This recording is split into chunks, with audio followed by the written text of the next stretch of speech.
This is my review for Sierra Q Polyhedral Die Set. So I bought these not too long ago, and they're pretty cool, right? So they asked me to leave a review, and this is a review that I am leaving. When I bought these dice, I thought that I would barely use them, but whoa, they saved my life. So I was leaving my workplace late one night when I was surprised by a figure standing in the shadows. He never said his name, but you know who it was. He said that to pass, I had to beat him in a dice rolling challenge. I think the way I looked, he thought it was going to be an easy win. Was he in for a surprise? Right after I received my dice, I took them to the shaman, or took them to a shaman. We spent 3 days tripping on peyote and drinking grain alcohol while imbuing the dice with the souls of fallen D&D warriors. When I left, I felt I was ready to take on the world. So when the dark man issued the challenge, a smile crept on my chubby little face. I quickly pulled the mighty dice from their smooth black bag. He gasped as the light bounced off their perfect surface. I quickly rolled the dice on a piece of cardboard and hit a nat 20. Now it was his turn. The dice struck the corrugated piece. 1. He screamed in agony as his body exploded in a flash of blue and green light. I gently picked up my dice and walked to my Camaro. My lights flashed on the recently wet asphalt as I peeled out. I stopped at Long John Silver's and ordered the big meal because I deserved it. Perfect. I like that you were driving your Camaro. Yeah, I know, right? Well, when we were talking about that, that's where I was like, yep, that's what I would drive in this fantasy. Okay, 10 seconds for Harambe. Sorry, Harambe. Sorry.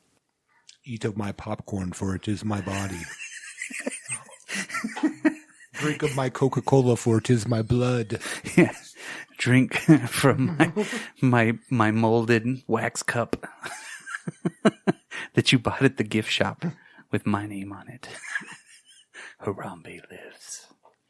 Okay. Do you wanna bring us in on this one? Sure. Columbia Pictures presents Heavy Metal.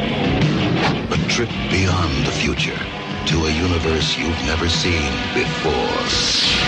A universe of mystery. A universe of passionate fantasies. A universe of terrifying evil. A universe of magic. Heavy Metal. Live from Colorado Springs, the Drop Culture Podcast. Want to confirm, is this an exercise? Roger, copy. This is not an exercise. Come on, quick, get down. 1, 2, 3.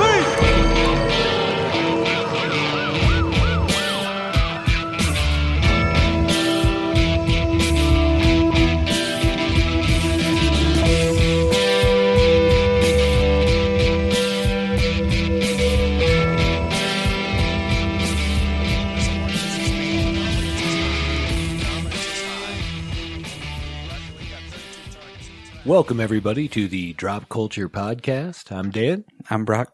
And we are about to get into a classic film and its sequel. Brock, what are we doing this week? This week is a double feature. The first part is Heavy Metal.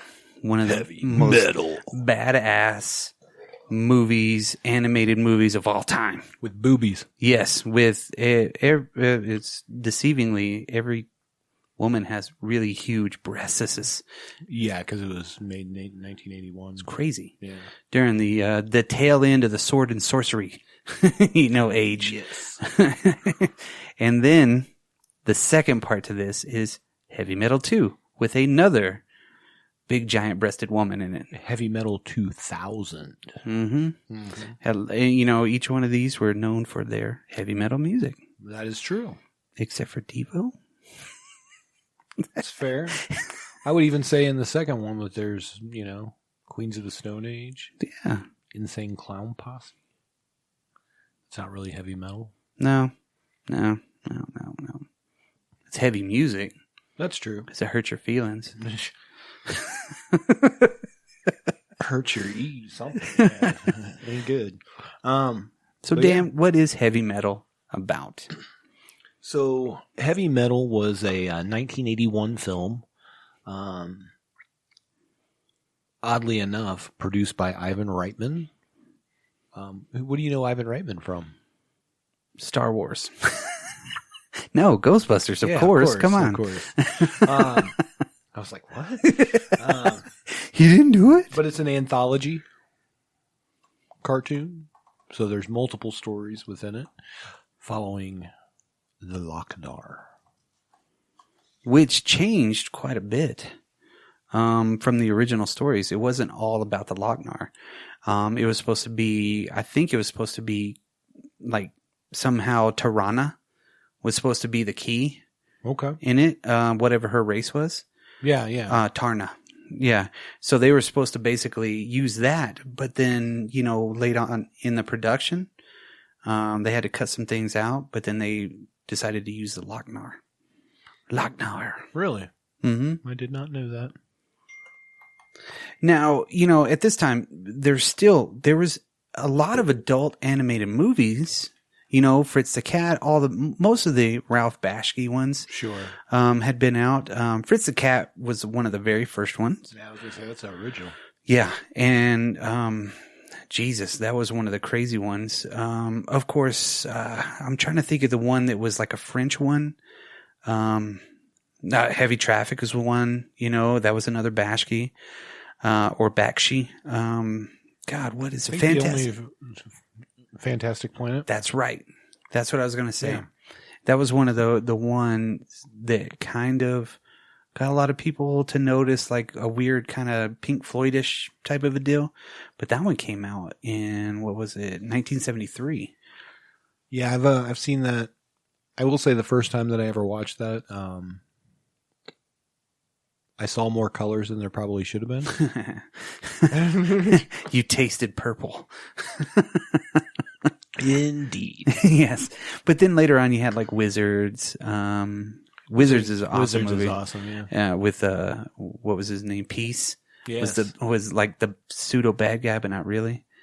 And then of course, you know, American Pop, which was another really good mentioned one. But then you have heavy metal. You know, heavy metal kind of brought it more, I guess, to the mainstream, I would say. You know, in a way. I think so. When do you, before we get into the movie, when did you first see heavy metal? Oh man, I was young. Same. Yeah, I was young. It was on pay TV somewhere. You know? So I remember I was in 4th grade, I think. And I had rigged the cable box because back in the day they had a slot for every channel. And I took a magnet thing from a credit card and stuck it in there. And suddenly I had Showtime. Nice. It was a little snowy. Hey, it was still Showtime. But then my mom came home and I'm watching a cartoon with tits in it. So that was weird. Hooters. Yeah, there's big Hooters too. That's the last time I'm going to really. But yeah, I would say probably 9, 10. Yeah. No, I think I was pretty young too. Like, it had to have been on late night TV. You know what I mean? And seeing it was like, whoa, maybe I should be watching this by myself. You know? Right. But it was just like, I remember distinctly the feeling that heavy metal gave me was like going to the freaking video store that we had. It was this little bitty brick video store, Hastings was, that we had. And they sold tapes and LPs and books. Hastings. We had one of those in my hometown. Yeah, and literally ours was this really small little deal, right? But I don't know, somehow that feeling of this movie, the way that the poster looks, you know, everything reminds me of that. You know, really weird, obscure movies because VHS wasn't very popular. But this had to have been like, you know, 86, 87, you know, whenever I first was like exposed to it. Now, you know, some of the people. Exposed. Yeah, pretty much. I was going to walk around with my dork hanging out. But that's what I was going to talk about is all the people that were in it. Absolutely. Come on, like one of the coolest dudes ever. John Candy? Yes. And he he did multiple stories. Almost a voice in everything, you know? He was in the first story, the second story. He did little voices here and there. He was in the one with Harold Ramis. And you know what I saw on this, which was crazy, was Zal Yanofsky. Now, he was a guitar player in this band called the Lovin' Spoonful. Yeah, I remember them. Right? Yeah. Right? You know what kind of guitar he played? No. Gil Thunderbird. Really? Yes. So I since I got my Thunderbird, I've found out who used them, and there's only like 2 people.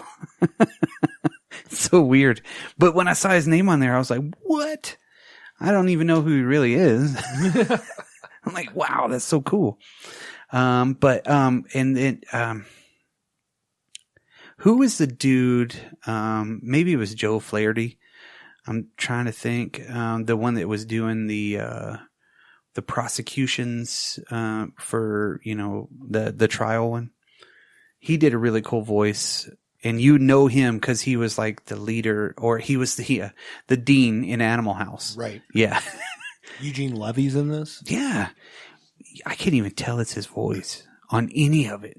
Like, he really hit his voice in really weird ways. You couldn't even tell it was really him. Right. But just, it was like they took most of the most popular actors from SCTV, except for Rick Moranis, and it was like, let's make a movie. Because Canada has been kind of on the cutting edge of a lot of stuff, mainly comedy, but with this animation stuff at this period in time too, they were really kind of like hitting it pretty good. You know? Agreed. This is before John Candy became Uncle Buck? Pretty much. Yeah. Yeah. He was America's uncle. You know what I mean? From up north. Yeah, that's the truth. John Candy is America's uncle. Sure. That's a good way to put it. Write that down. That's important. Write that down. But, okay. So you want to get into like the artist in this stuff? Sure. Absolutely. Well, first of all, let's talk. This was actually a theatrical success as well. And they made it on a budget of $9 million, and they made 20. Dang, that's pretty good. Pretty good. For back then. Well, and especially for an animated film that wasn't Disney, Right. That had boobs and stuff in it. I'm just going to throw it out there, you got to say. Of course, like Richard Corbin. Okay. So when you think of heavy metal, you think of Heavy Metal, the movie, but it really came from the magazine. Yes. Which I still read Heavy Metal every once in a while because they did bring it back, and now it's back again on a monthly instead of every quarterly or whatnot. Oh, really? Pretty sure. A lot of the older magazines are coming back, and that one's a pretty good one. I did have some of those back in the day. In fact, I think last year I gave you a couple copies. Yep. Yeah. Mm-hmm. No, yeah, I think I got rid of all of the newer ones that I had. Didn't really need them. But, okay, so Richard Corbin is, the dude's done tons of stuff, like Werewolf by Night in Marvel. He's just all over the place. He's a great artist. I even have this one very small graphic novel that he did called, it's called Mutant World. Okay. It's weird. Just this weird kind of out of way kind of a deal, but it's a big like magazine size, not too thick, and it's the same art style as wherever, whenever he's like, my dork's hanging out. With my dork hanging out. And what was that? Din? Yes. So basically it looks just all like that. You know? So that art style is there, which that was one of the good stories. But then you also had Dan O'Bannon was a writer, which is kind of crazy. Cause Dan O'Bannon, didn't he write, a lot of science fiction back in the day? Yes. He did, oh my God, what? Alien, right?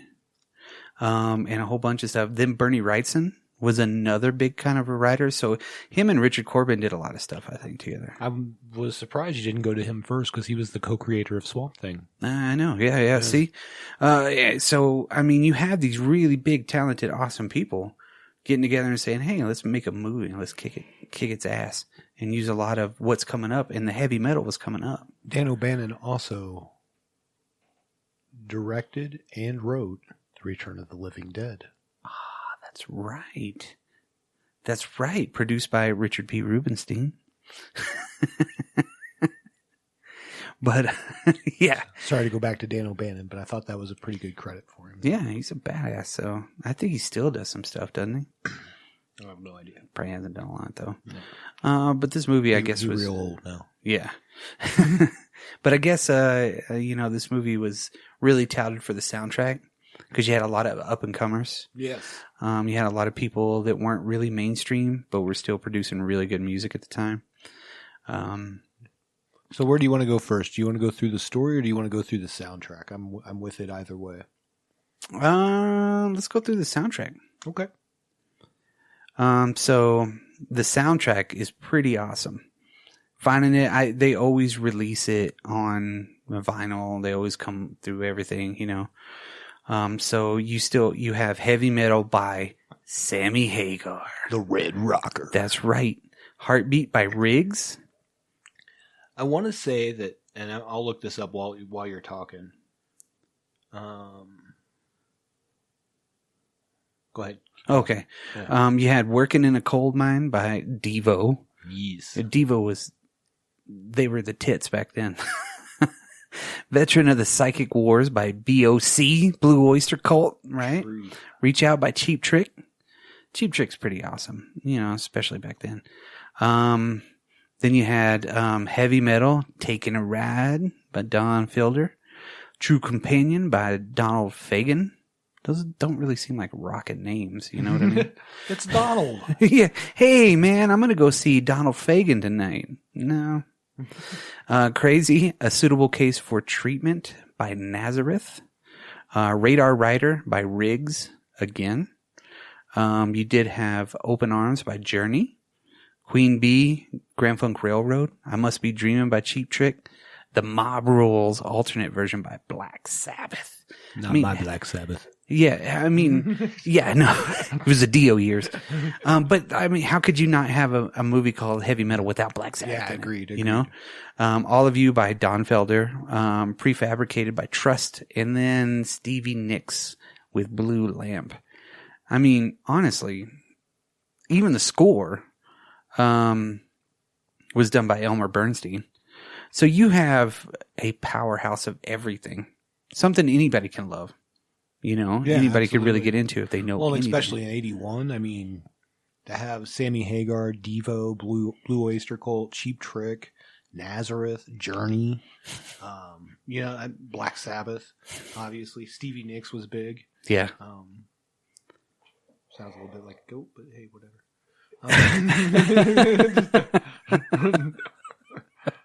That's terrible. I'm sorry, Stevie Nicks. But You're alive. Devo had Through Being Cool, and Black Sabbath had E5150, but they weren't on the soundtrack. Okay. They were both on right. like New Traditionalists for Devo, and then also Mob Rules for Sabbath. So it's pretty cool. Some rocking good times. I mean, come on, you had the Red Rocker before he was in, Van Hagar. You know what I mean? This is true. So it's pretty awesome. Okay, so let's take it through this. So our first sequence that we get is soft landing, and this is where we see the guy in the car out in space. That they actually turned into a real thing. Yes. Yes, it passed Mars. I think so far. Yes. Yeah. So there's that. And that's really the title sequence. That's where we're getting all the things. Just an astronaut in like a car falling into Earth. Right. It was like a weird deal because in the desert. Yeah, it was a regular shuttle. Wasn't a lot of this rotoscoped as well? Big time. Yeah. Yeah, you could tell. I mean, that was kind of not necessarily cutting edge, but it was definitely mixed reviews. Like a lot of artists at the time, like thought it was kind of cheating. It was, but it was definitely a technical kind of a cheat. You know what I mean? Right. And plus, they did the multi-plane stuff like Disney. But I do know that rotoscoping for movies like Fire and Ice, the Frazetta, like the Hobbit. The Hobbit, and plus even in Lord of the Rings, they use like real people in it. Yeah. And I think all that's of them. more what I was thinking was Lord of the Rings. Yeah, and Tarna was a big one that was rotoscoped. Besides all the inanimate objects, I think, like the bombers and stuff like that. So yeah, you had the Corvette dropping out of space. As you do. It landed with the parachute in the right way. Because that's how it works. That's cool. And then he takes off. Right? It's pretty awesome. And then he gets to his house. And this portion of it's called Grimaldi because that's the name of the astronaut. And he gets to his house. His daughter's there. And he says, hey, I brought you something. Yeah, where's Mom? And they don't talk about that. No. It's definitely made by a dude. But he opens that case and we see the green sphere, right? And then he melts. Grimaldi melts. And then, like, the green sphere starts talking to the girl. And basically says it's the sum of all fears. Right. Or all evils. That's what it was. Yeah. Sum of all evils. And that's where we meet the Loc-Nar. Loc-Nar. Don Franks. Yeah. Which is weird because, again, it's the glue that holds the whole story together. Loc-Nar wasn't Don Franks. No? No. Oh, he was Percy Grimaldi. Rodriguez, yeah. Yeah, Percy Rodriguez. Roger Quaz. Rodriguez. So basically, what we get from this like setting is that the Loc-Nar begins to tell stories of how he's affected things throughout time. Right. Yeah. Why did he pick her to just like? Well, we find out. Yeah. Let's not ruin it. Yeah. We're like, hey, this guy's like, hey, little girl, before I kill you, I'm going to tell you these stories. They're really cool. And the first real story we get into is Harry Canyon. Yep. Which is cool because it's based on The Long Tomorrow by Mobius. Mobius's art is all over this, which is awesome. For sure. And obviously this is like a future New York City. We're introduced to a cabbie. In 2031. Okay. I didn't know the date. But, See? yeah. Ugh. But he's like going through his day, like right away, like some dude with a mohawk tries to, he's like, hey, give me a ride. And he gets in there and then he pulls a gun on him. And Harry Canyon, he's just got a little button next to his gas pedal that he can flip up and hit a button and disintegrate people. He's all, not in my cab. Exactly. But yeah, so so he's isn't he driving by the museum or something like that, and then he's watching something on the TV that's basically telling about all of that, right? Right. How the Loc-Nar, or reading the paper, and the dude from the papers falling out of the museum, and his daughter comes running out like, oh, give me a ride. Oh, Yeah. And these mutants come out and start firing at her. He's like, okay, usually I don't take rides like this. I don't get involved. But there's something about this dame. Yeah, her huge hooters. And the fact that she's obviously not wearing any pants. Right. Okay. So yeah, they get together. Figuratively and physically. Yes. Because she's like all over him like a lampshade. Yeah, you know what I mean? Is. And get it all. In the words of Chris Farley. Right. Well, they start talking about the Loc-Nar, right? Yeah. And then she wants to sell it to some gangster. Yes. So, the gangster's like, it's like, I just want to be rid of it. Right. So I can get my 300,000 or 3 million or something. I don't remember something how crazy. much money it was. Right. But she very much makes it like not about the money. She just wants to get rid of it. because it's not great, but then might as well get the money at the same time. Right. So the Rudnick dude is the bad guy. Yep. He's the one that is like, oh, here's my cigar. I got a clay face. And Harry Canyon's like, I'll do it for 50%. Yep. She's like, okay. And they're going to run off together, right? Yep. So she does the exchange on some, on the George Washington Bridge or something, underneath it or something. So they take off, and of course, home dude opens it up, and he gets disintegrated. Bam! Done. Rudnick. Yep. And then then you got her in the back, because Harry's smart. Harry's a very smart man. He knew that she was going to double cross him. She's like, you don't want to do this. And then he hits her with out a gun. Yep, because he hits her with the pulsar ray and disintegrates her. She's like, but first her clothes, burn off first. Of course. And then, gratuitous boob shots. Yeah. And she's gone. In the last line, he's like, yeah, put it down for a 2-day ride with one hell of a tip. Yes. So that was the end of part 1. Yes. Or part 2, I guess.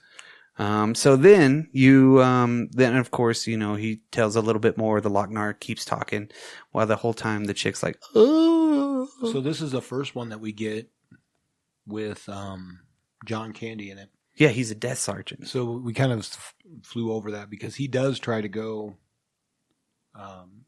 report it to the police, and they're like, well, okay, it's going to be $1,000 up front, blah, blah, blah. So you kind of know in this sort of dystopian world. Yeah, it's all about having to pay the cops. Cash. Yeah. So it's like the cops from RoboCop. Yeah, but you know what this reminds me of too, of course, is The Fifth Element. Yeah. In a way. 100%. With the Mobius style and the cab driver in the future. Absolutely. But there's just no blue lady singing opera. Unfortunate. Yes. No, right? No Ruby Red. So Chris Tucker either. Right. So yeah, we hit Den, right? And this one is a nerdy teenager like Spider-Man, right? Yeah, this is very much almost a Spider-Man story. Yeah. Right. Because they show him with all the chemistry stuff, and he's like, "Oh, this is weird," but it's John Candy, and his voice is awesome. Yes, it is. He's like, "Oh my God, there was something weird coming out of the sky." I was doing a lightning experiment. But then it with the lightning and the Loc-Nar, it sends him through some weird freaking Yeah, and all of a sudden he's like Vin Diesel. Yeah. He's like bald and huge. And naked.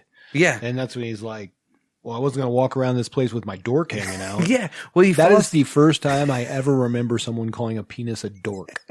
I'm like, what? Dork. I get it. And he grabs the flag and he wraps it around his waist.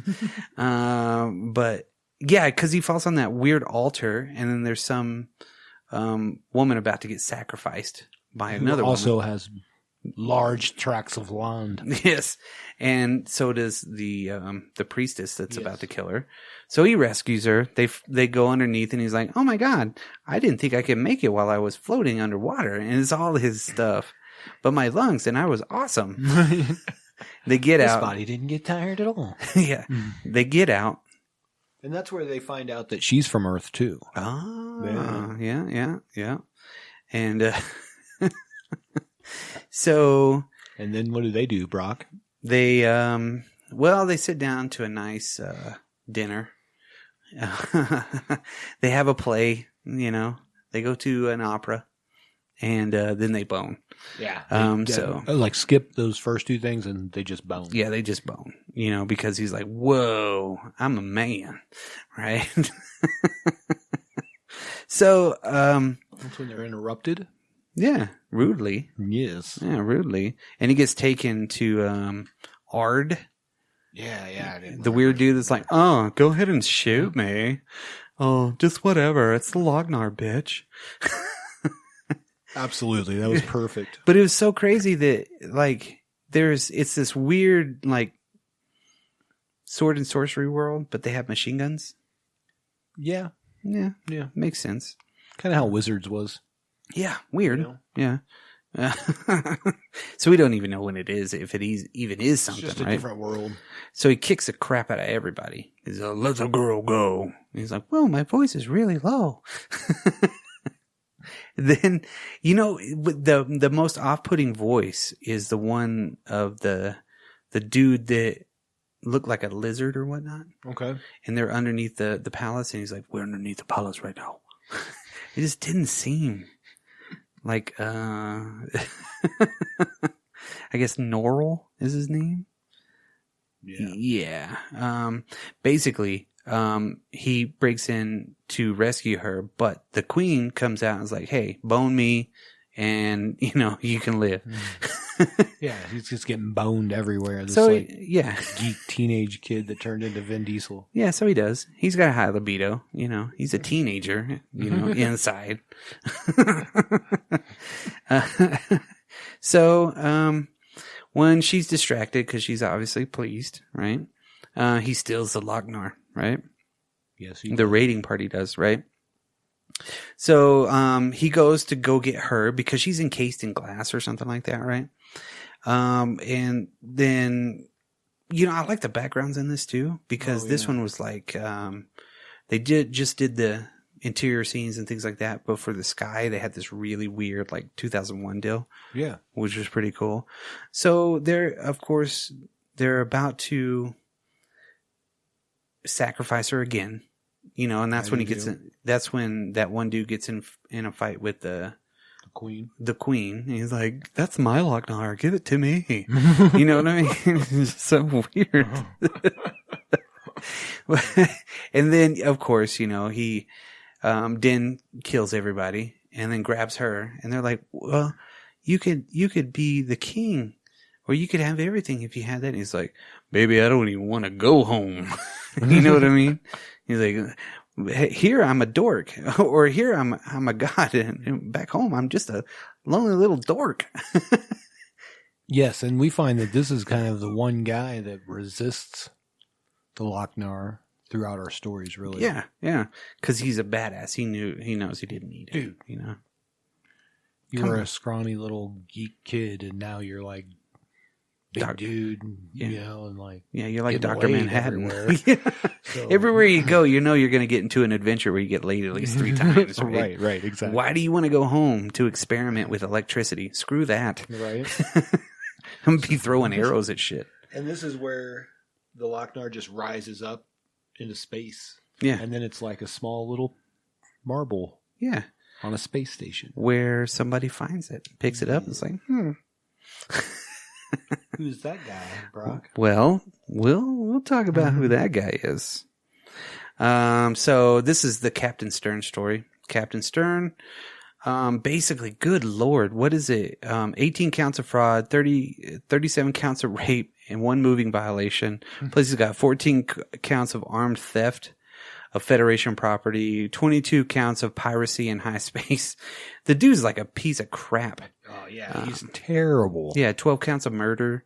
And they're reading off all these charges while he's in some weird court in orbit, and he's like, I got an angle. Because he's like, not guilty, and like his lawyer freaks out. So his lawyer looks very much like one of the, and I can't think of, it was an older star, but like even the, like Bugs Bunny and them used to have that face. Oh, yeah. I mean? They all kind of do, even the bailiffs all kind of look.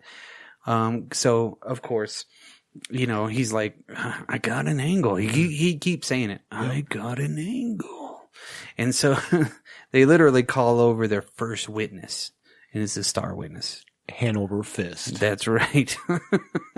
So you got to love the names in this so far. You got Harry Canyon.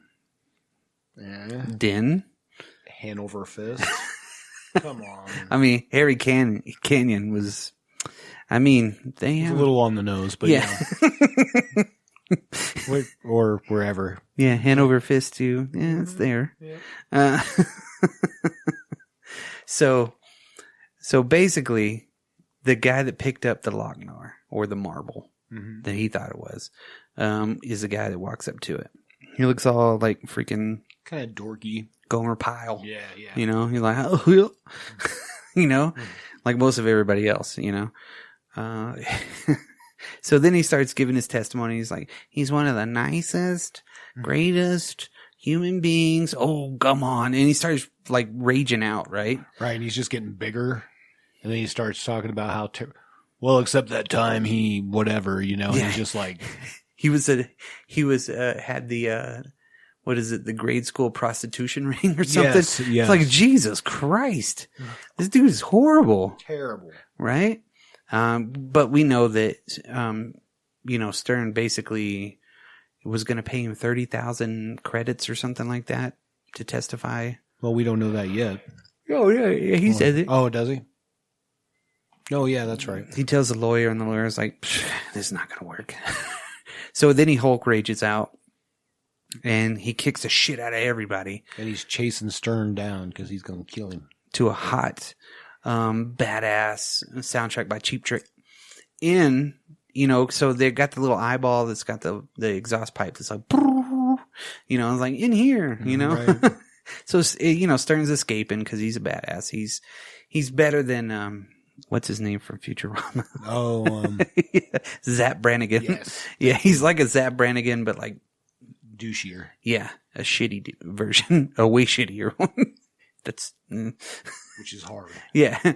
So literally, he busts through everything, breaks everything. Finally, they get to the end of their road, and he's got him cornered. And he's like, "All right, Hanover, you ask for it." And he pulls out $3,000.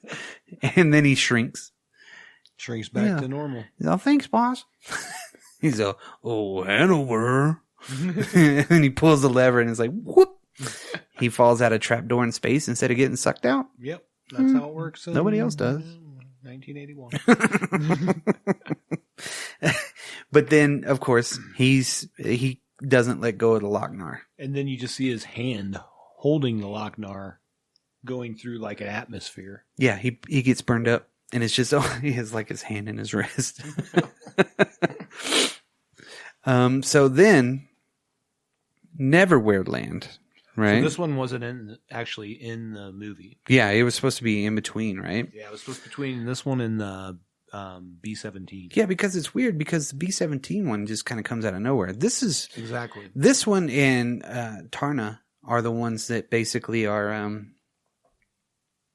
the big ones, I think. The ones that people remember the most, I think. You're talking about B-17? Yes. I disagree, but that's okay. Okay. Because whenever they make figures and stuff like that or posters, they always have that. Personally, Den and the one with the aliens that pick up the. Oh yeah. Those are the two that like stood out in my mind. B-17 is the one that really I think is like my favorite segment of the whole deal. Sure. Which of course it's a World War II bomber, so he's in a different time period. He just shows up there. The Loc-Nar does. It's like what it does. Yeah, right. So they're on a bombing run, of course, and they're shooting. Awesome music going on by Don Felder, and everybody dies. They drop their payload. They start heading back. They don't have an engine, and it's just very quiet. And, the pilot's talking to the co-pilot. Hey, go to the back and check everything out. He notices everybody's dead. Everybody. Yes. It's like the dude in the little ball turret. He's dead because he can't open it up. Nope. Then the two side gunners are dead. Then the tail gunner's dead. Then he sees the Loc-Nar coming after him. He's like, there's something chasing us. He's like, get up here. But then the Loc-Nar goes underneath it and fucking boom, right? Knocks it all over the place. And that's when we start seeing bodies start to come back to life. They decay really fast. Yeah, like Walking Dead style. But right. They do decay very quickly. Right. Then he gets swallowed up by the ball turret dude. Yes. Because they're not there, I mean, nobody's there after he kind of wakes up a little bit because he gets knocked out, right? Right. And he opens the turret and then gets pulled down in. Yeah. And then, of course, the pilot's like, what are you doing back there, Charlie? The co-pilot. And he opens the door and it's the freaking zombies, right? The Skella zombies. And they start beating the crap out of the door. But the pilot's like smart, right? He's not waiting around. He shoots a little bit and he's like, no. And then he jumps out. Yep. So you think, yeah, he's free and clear.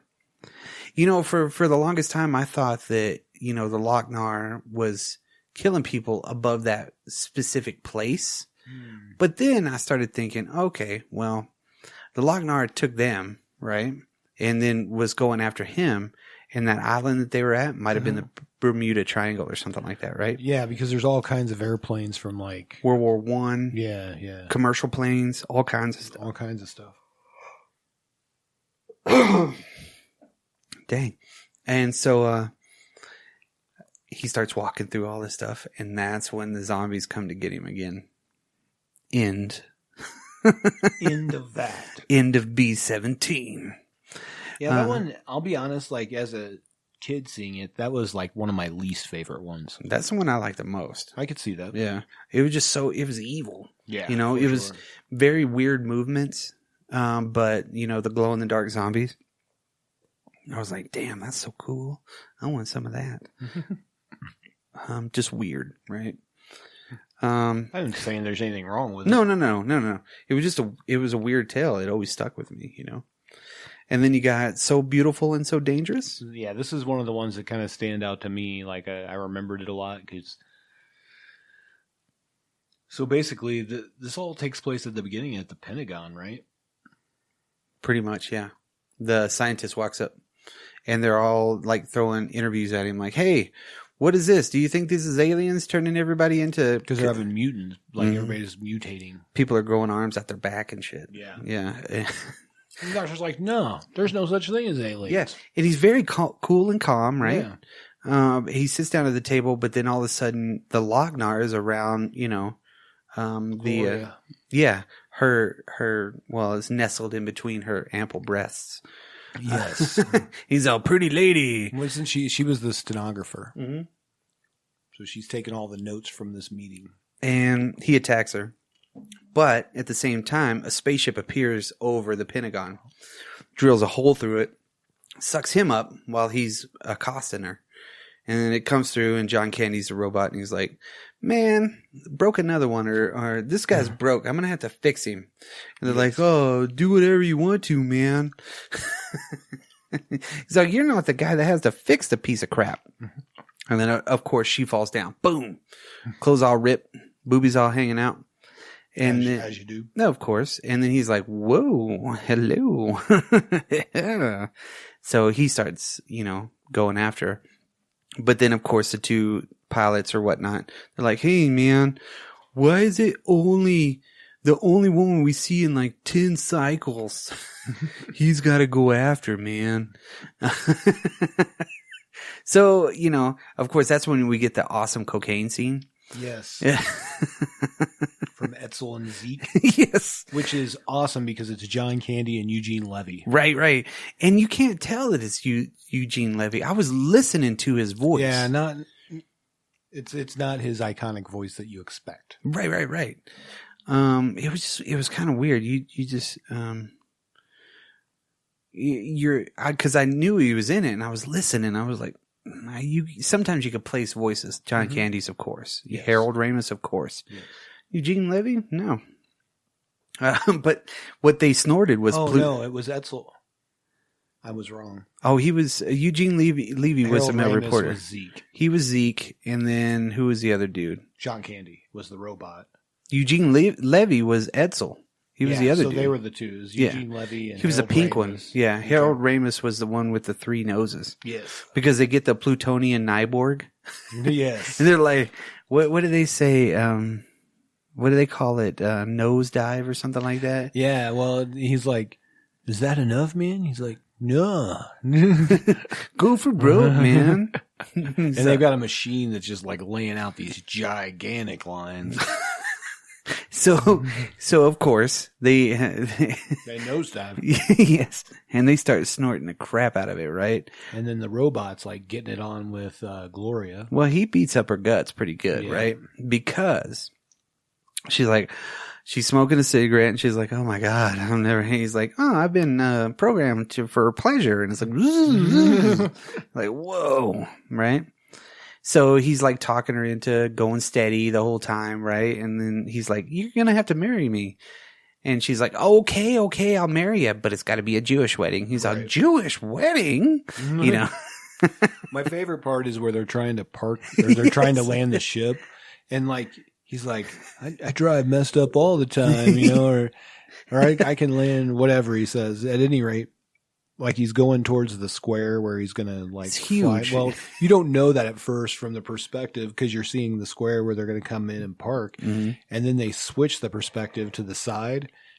And this square is like giant and the ship is very small and he's still bouncing off the walls. And yes. stuff. Yeah. I mean, it's really bad. Real bad. He's like, "I can drive stone, man." And like, he's like, "Oh, good landing." And they do land. This is true. So And they, you get the freaky effects for a while when they're flying through space too, like the colors. yeah. So yeah, they're all tripping. They're like, "Whoa." Some good Nyborg. Yeah. This is some good Nyborg, man. And that's whenever the Loc-Nar starts talking again to the little girl. Yes. I was like, "No, I'm here to, the only reason why I'm attracted to certain people is I got to find the one that's going to end me," or something like yeah, that. he's like, "You're the biggest threat." Yeah. And she's like, And then we see Tarna. You know the story. So really cool. You know, the Mobius looking stuff, again, iconic as hell. And they really kind of overdo it because, or outdo everything. You know what I mean? Because the Loc-Nar turns into like this big giant freaking meteor. Lands, like embeds itself into a mountain. then it melts and turns all these other people into Loc-Nar monsters. Whatever they are, you know, with metal hands and shit. Yeah. The one guy, well, didn't he have a metal hand anyways? Mm-hmm. He was like a priest or something like that. Yeah. Something weird. They were all like making a pilgrimage to it. Yes. So, you know, then after they get done, they start killing everybody. Like with arrow guns. Yeah. You know, the dude's got like a clip of arrows, right? That's got like 12 arrows in it, and it's like going down. It's like, doo, doo, doo, doo, doo, doo, doo, doo. And they wipe out everybody in the city, right? True. So, the High Council dude is standing at the very top of this, this really nice, cool Art Deco place, right? And he's like, "Oh, well, we need a Terrakian. They're always going to be here to help us." And they're like, "There's no more Terrakians left." And he's like, there is one. So let's summon her together. And they all just like, "Tarna." I don't know what the hell that was. You know what I mean? I don't know how they knew her name. Yeah, right. Are they all named Tarna? I guess. All Terrakians are named Tarna? Yeah, well, she's the last of the Terrakians, of course, and she has that bird / It looked like one of the birds from Joust. Yeah. Big eyes. You know, it had like a really... It was like a baby ostrich. Yeah. You know, or a baby bird. No because fur. of the way the eyes were. But it could fly. Yeah. With her Well, arms back. they do those really big masterful shots, you know, of her flying and going down and like, you know, flying around and everything like that, right? Mm-hmm. But she's in a robe, right? So she's heard the call. So she goes into these big giant places. I love the scope of it. Yeah. Like the big giant like skeleton, you know, of some big mythical beast or something flying through that. And you see how small and insignificant she really is. But then she goes into that chamber and you see, of course, like a big pool, you know, the bird stop. She's got to do this ritual, I guess, to get her to swim across there to get the armor. Right. And So, sword, right? yeah. So she disrobes, literally, you know, so she's naked. And with her ample breasts, she floats over to the other side. And once she gets the sword, she does the "I have the power," because the statue above her is like a naked lady on her knees. Yeah. With the sword. With the sword, Yeah. pointing up. Yeah. This one, you know, I looked up the original woman that did this, of course, you know, did the rotoscope and stuff, because they had a lot of rotoscope shots in this one. That's why it was kind of the way, I guess, it was kind of slower. But yeah, they, forgot what her name was, but was really cool to see the behind the scenes shots. You know what I mean? Because of course she wasn't naked. You know, she had like skin tight clothes on or whatnot, and then like she had armor, but it was different than Tarnus. You know what I mean? Yeah. So they really did a pretty awesome job with that, right? Apparently she's mute. Yes. You know, so you have to pay. You pay voice actors less when they're mute. Right. So literally, she gets the lightning strike into the sword. It's like, you know, that's the sound of lightning. She has the power. So she goes back to the city, right, where they had called her, but everybody's dead. What I thought was funny about that first part while they were summoning her was the little kid was like, "Hey, they're at the door." He's like, block the door. And he's obviously got like this big machine, like huge thing to block the door. Yeah. But it doesn't make it there. No, because it barely gets halfway up because he's having trouble activating it. Yeah, he's like kicking it. Yes. And then he gets like shot with like 18 bolts. Yeah. And it was crazy. So she goes and ends up at a bar, right? And it's all, we're through being cool. And it's Devo playing, you know? And, you know, the first thing that she sees is like the bats and the symbol of the necklace that she has. So she goes in. That dude's kicking the shit out of that other dude's like, "Hey, baby." She goes in and orders something, flips the dude a coin, sits down, has a drink, and the other guys are like, "I'll show you what you could do with that, buddy." She massacres everybody. Kills them all. Chops all their heads off. Like really easily, you know? Well, yeah. She's got a magic sword. They're brute bastards, you know? So. They're real rapey anyways. Yeah, it's really bad. Like Revenge of the Nerds rapey. Oh, yeah. It's weird. So, of course, she gets back on the bird. She flies. They catch her. Yes. Of like course. A net. Yeah. As you do. Yeah. She's like some mythical warrior, right? She didn't know they had a net. Yeah. She's like, "Oh, you caught me in a fly trap," you know? So then, of course, you know, they're about to kill her. Home dude's like, strips her down, right? He's like, "Clean her and bring her to me," you know? Weird. Bring me my whip. Yeah, and then he whips the shit out of her, right? And then she escapes because the bird comes and gets her because he throws her down a hole. Yeah, like down a cavern. Right. And then the bird catches her. Right? No. She's down at the bottom. No, you're right. Yeah, she's down at the bottom, all like stripped of her clothes and everything like that, just laying on the ground. So the bird escapes because they're trying to kill it. Like, hold it steady so I can shoot it in the face. Like flips the one guy in front of the shot. Right. And then ditches the other two dudes holding onto him. And it's like, and goes down and grabs her. Mm-hmm. She flies away, but they catch up with her because they shoot the bird in the neck. You know, so they crash land like Jor-El does in Man of Steel. Yes, so, very much so. Yeah, almost the same, right? So she pulls it out, and you think that the Terrakian bird's dead, right? But it isn't. Spoiler alert. Spoiler alert.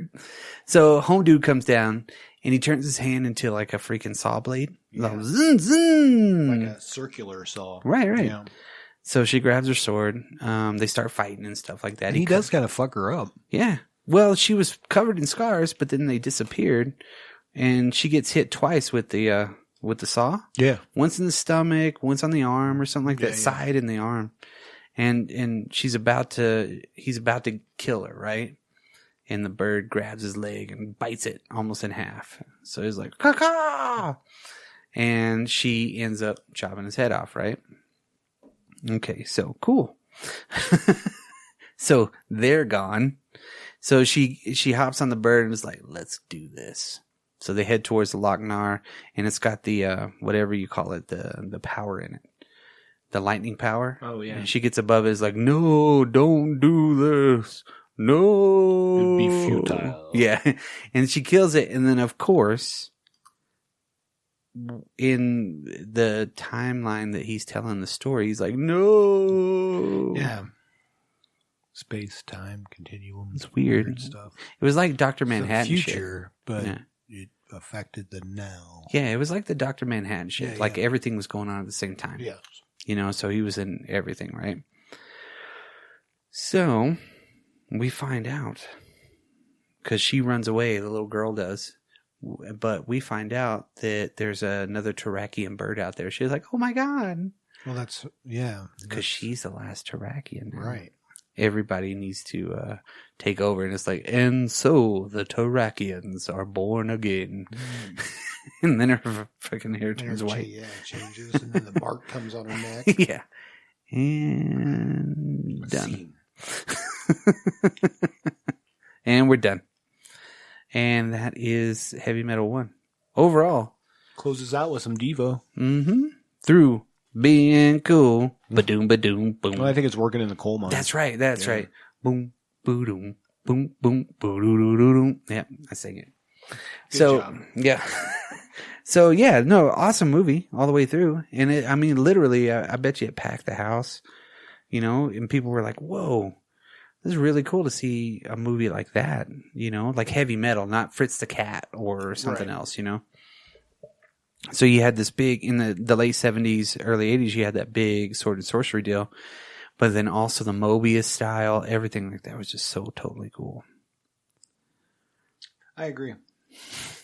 I've always really liked this movie. Yeah, me too. I like the different stories, even though they're tied together through the Loc-Nar.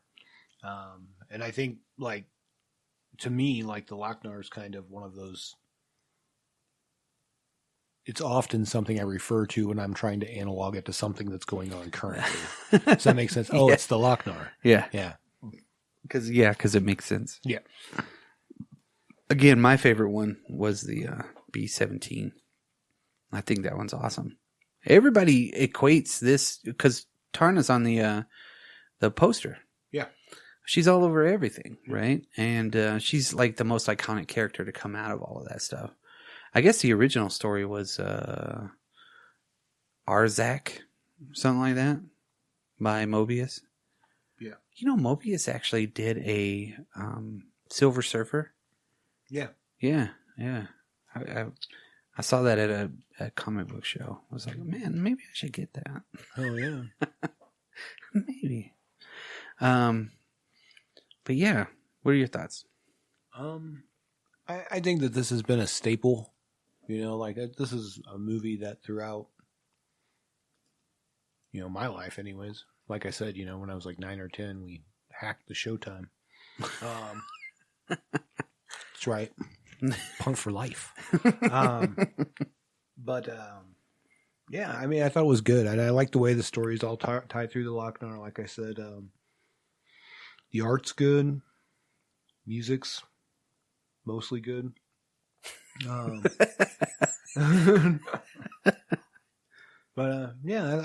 I overall, I mean, this is just something I remember. It's like a piece of my childhood. Yeah. My only real anecdote for this one, that not for me growing up, but my son came down with his girlfriend one time, and my son's like, man, I really want to watch heavy metal. I was like, hell yeah, let's watch it. Right? So it's me, my wife, and him and his girlfriend, and the first like 30 minutes is nothing but boobs. Right? My wife's like, you need to turn this off. I'm like, what? Like, to me, I'm desensitized to it. Right. I don't think there's anything wrong with it. But obviously... And I don't care. It's a cartoon. Right. But it was obvious. Everybody was kind of uncomfortable. Oh, yeah. Brock was watching a, titty flick. Yeah, I was kind of concerned that one of my daughters might walk downstairs while I was watching it and be like, what the hell's Dad doing? Oh, sorry. It's Tarna. It is pretty... It's there. So that was the only, that was the last story I had for it. That was the last time I watched it, I think. So this movie came out in 1981. Making this movie, I believe it came out in August, 40 years old. Damn. That's crazy. Right? That's crazy. Here pretty soon, Batman 89 will be 40. We'll be like, oh my God, it's been 50 years since Batman 89 came out? Jesus. We're old. I remember I was a kid when that one came out. So this one came out in 81, but then we got a sequel, sir. Mm-hmm. And that sequel came out in what year? 2000. That's why they called it Heavy Metal 2000. This had the mighty Julie Strain in it. And that's the end. And that's That's Heavy Metal. Heavy Metal 2000. Yep. No. She could have been a football player. Overall, really enjoyed the first Heavy Metal. Yes. I even enjoyed watching it earlier this week for the show. I did not enjoy Heavy Metal 2000 near as much. It was okay. Mm. It was just okay. Yeah, it always. I mean, you listen to the movie because it's got cool music, but then other than that, you're like, ah, great. Yep. Yes, they did it again, but not in the first way. What's most amazing about this episode is that I have ate popcorn through the entire episode and I never eat anything really like during our shows. Right. Did you hear it? I don't know. We'll see. I don't know. We'll hear it. It's like, Get at us if I'm crunching in your ear. So what do you think of heavy metal out there? You know, do you like the first one or the second one? Do you want David Fincher to make one? Yes. That's what I would like. Yeah. All those people that they had listed to attach to a second or a third one. Right. I'm in. Yeah. Because they were going to do an anthology. Yep. And then you could delete the second one. You just split it up into the first series. There you go. 15-minute bursts. Fact 2. Yeah, it wasn't terrible. It was just not. No, it wasn't the same. No. It just wasn't the same. I think Fact 2 started in 2000 AD or something crazy like that. I don't know. Seems like one of those kind of deals. But you can always hit us up on the website at dropculture.com or hit us up on all the socials. Just look for Drop Culture. We're always there, you know. Or if you want to send us a good old-fashioned email, you can hit us at dropculturepodcast@gmail.com. Yes. And thanks to all of our sponsors. You know who you are. Thanks, guys. All right. I think that kind of wraps this one up. It's very indulgent. Yeah. I mean, you ate a whole bag of smart popcorn. Overindulgent. Man. Yeah. I drank a Red Bull. Julie Strain's boobs are on my computer. Whoa. And with that, we're out of here.